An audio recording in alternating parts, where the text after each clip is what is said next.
Welcome to another episode of Trauma Bond and Elixir, the podcast where we explore the profound impact on trauma on our minds and bodies and discover healing elixirs for the wounded soul. I am your host, Lucia Costin, rapid transformational therapist, and today we talk about window of tolerance and we touch a bit on parts therapy. So, what do I mean by window of tolerance? Well, the autonomic nervous system is this thing that we're built with to protect us, to help us in our survival, and it's actually something we have to learn to become friends with. And when we are in therapy, mostly because we have a lot of repeated boundary and relational violations, as so many of us have in childhood. When we show up in therapy, we have parts that are scared, we have parts we're trying to protect, we have things and places where we don't want to go to, and so it brings up a whole lot of relational trauma, a lot of stress, and that will push us out of the window of tolerance that we have. And we'll go into fight, flight, or freeze as a result of that to kind of try and protect us. And it's not a good place to be in when you want to heal. And you have to understand this is a neurobiological term, but we've adapted it and we've sort of embraced it as a way to check in and see if we're okay. Are we in a place where we can work on ourselves and we can heal? Are we in a place where we can let go of things? Are we ready to explore certain parts or certain ideas? You know, can some work happen basically? Can I connect? And can I build this relationship between myself and the therapist? And can I trust that person to help me on my journey? And so, the beauty of my work and the beauty of being a therapist is this added element of self energy and something that we all have, and it creates a wide window of tolerance. So, we all know that long term trauma creates a very small window of tolerance, which means we're all the time at the edge of collapsing into flashbacks and into this reaction to things and to stimuli. And another legacy of trauma and neglect is that you spend so much of your days basically in flashback, right? And a flashback is the reliving of a memory, the reactivation of a memory. And it's not usually with pictures, it's not usually the time my mom didn't pick me up from school or the time my dad forgot it was my birthday. It's usually more of a body sensation, a whole set of body sensations and feelings. And those things are a way in which memories are presented. So, golden flashback or golden memories, the thing is, the severely traumatized person is reliving most of the time, almost constantly reliving the past because it doesn't take that much to throw them into gear due to the small window of tolerance. And I really want people who find themselves in these situations to understand that they're not crazy at all. It's not weird. They're not, there's nothing broken about them. There's nothing out of the ordinary. It is very normal. It's a normal response. And you have to understand that normal is not necessarily, good at times. So, for example, if you are, I don't know, waiting in a doctor's office, or you are in a bookstore, or you're in traffic, and so you suddenly feel this wave of being afraid, or you feel that maybe a panic attack will come or an anxiety attack will come, and you're suddenly very scared and very afraid, though there isn't a valid reason for that. There is no threat, There's nothing to signal that you're in any kind of danger. It's good to understand that the fear is not representing the moment, the current moment, and it's not connected necessarily to what is happening now. And people really get a lot of relief just from saying, I'm in a flashback. I need to, take a moment right now. Because the flashback is the activation of a part that is responding to some stimulus in the present. It's remembering something and it's bringing back the past. And they're doing it through you, through this lens of the child you at the age you had when that part was created, when that memory took place. And so it always feels much more worse than it is when you're going into a flashback, and the in the early days and stuff. And it's really scary because it feels like we have no control, and it feels like we're still that hopeless, helpless little child looking for a way out. Another thing to consider is that besides the super common fight, flight, and freeze responses, we also have an attachment and a submit. We can attach or we can submit. We also have those two coping mechanisms. And they're absolutely essential for our survival because when we were babies, we needed to cement that bond with our caregiver, right? From the get go. That attachment had to happen both ways with our parents and between us and them. So if if the attachment was not possible, then we moved to the alternative, which is submission. If attachment isn't working, submitting my will to the will of my caregiver and making myself small and less of a target and less of a threat will help me overcome the aggressive environment and the hostile environment. So many people might think that this is just who they are. I'm a nice person.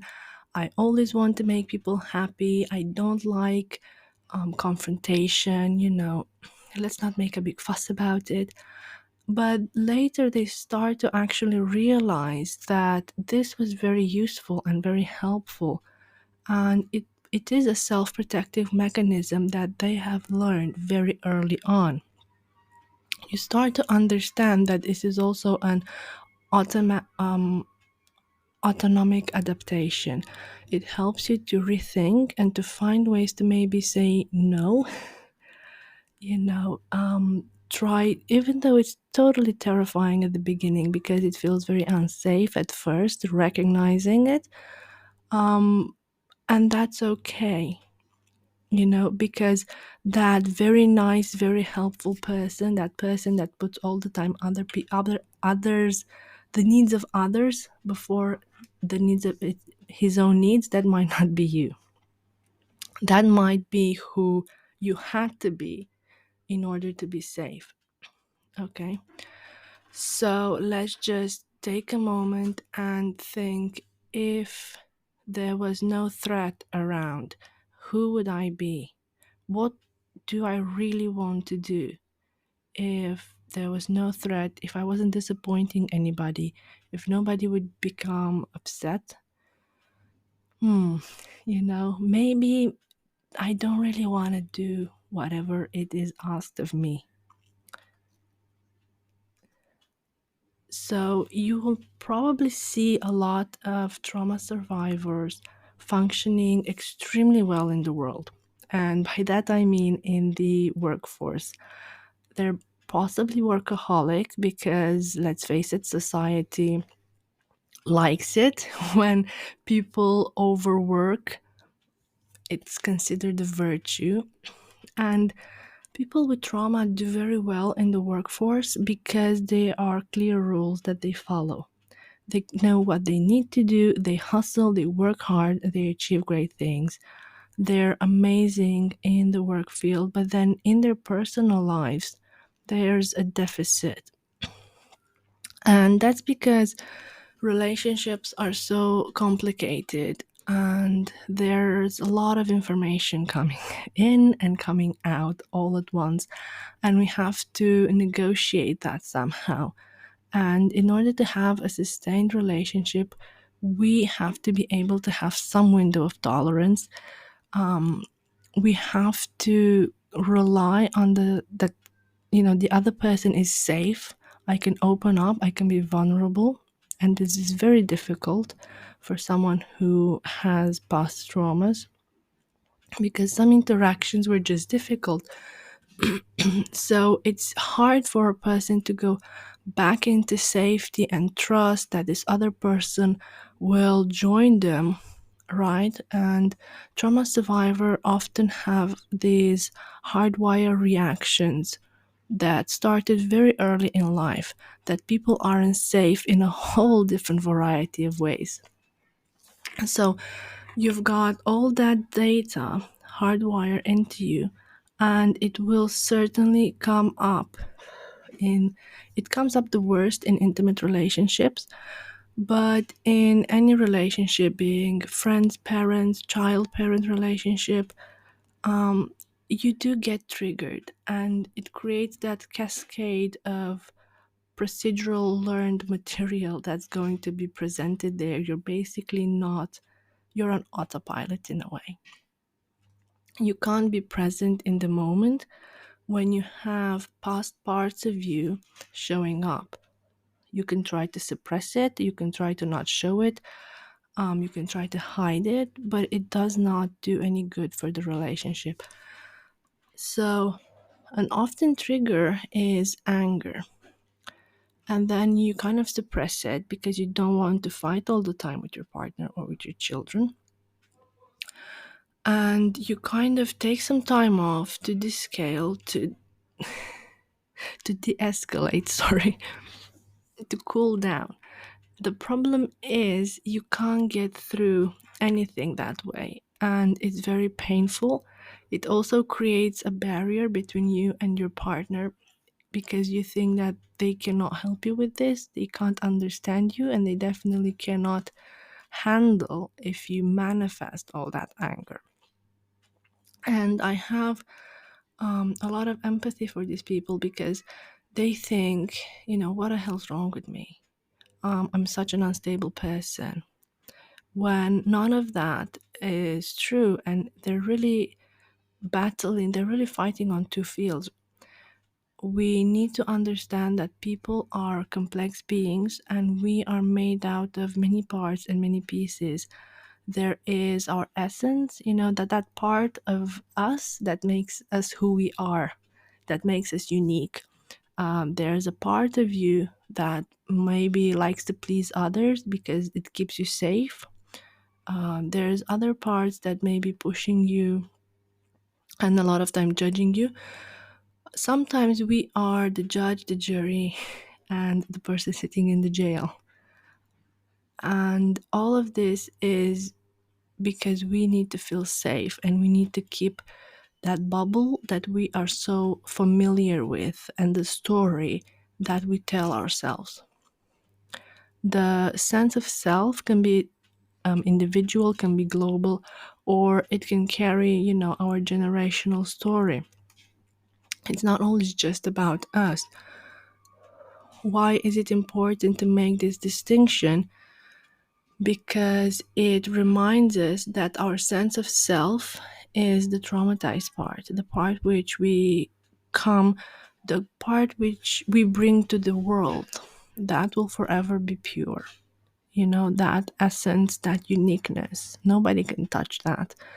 We come into contact with it when we are in the state of safety, when we're in the state of connection.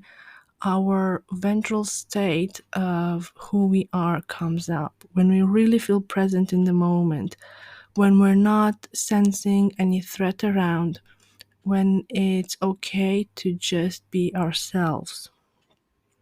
When we're able to take in whatever the present moment has to offer. And I really want you to understand this. Understand that there's absolutely nothing wrong with you, with your reactions, with the way you see the world. Most, sometimes normal doesn't mean it's good. And the part of you that is you, your essence, that cannot be traumatized. However, we create this sense of self that carries on our story. And when we feel safe to connect, when we feel safe to open up, that is when the magic happens. See you guys next time.